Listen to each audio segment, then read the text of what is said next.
কর্মীরা।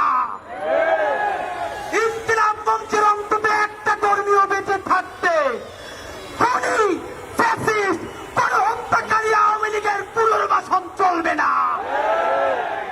বন্ধুরা আমার,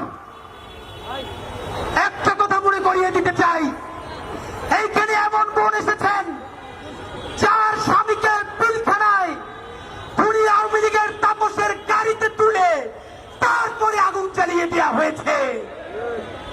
সাপ্লাই আহারে পিলখানায় তো নাম কাওয়াজতে একটা কমিশন হয়েছে। সাপ্লার সবাই গরিব বলে, গ্রাম থেকে এসেছে বলে যেই গণহত্যা সাপ্লাই হয়েছে, তাদের নামে কি একটা কমিশন করতেও এই সরকারের লজ্জা লাগে? যদি লজ্জা লাগে তাহলে এই গরিব হুজুর তাদের রক্তের মধ্য দিয়ে এই সরকারে আপনার থাকতে লজ্জা লাগে না?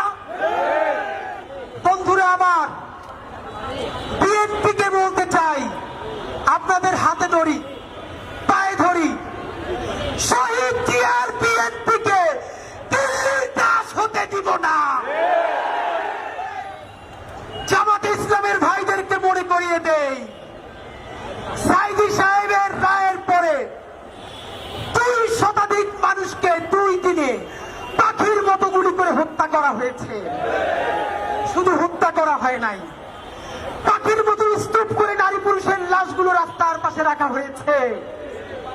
সেই গণহত্যাকারী আওয়ামী লীগ, তাদেরকে যারা দেখেছে তারা হলো সেই দিল্লি ভারত জামাতে ইসলামী।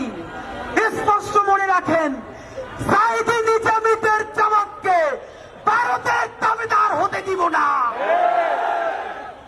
এনসিপির ভাইয়েরা মনে রাখো, শত শত জুলাইয়ের রক্তের মধ্য দিয়ে নেতা হইছ তোমরা। যদি এই জুলাইকে বেঁচে দিয়া দিল্লির দাসত্ব করে ক্ষমতায় আসতে চাও, হাসিনার চেয়েও ভয়ানক পরিণতি হবে।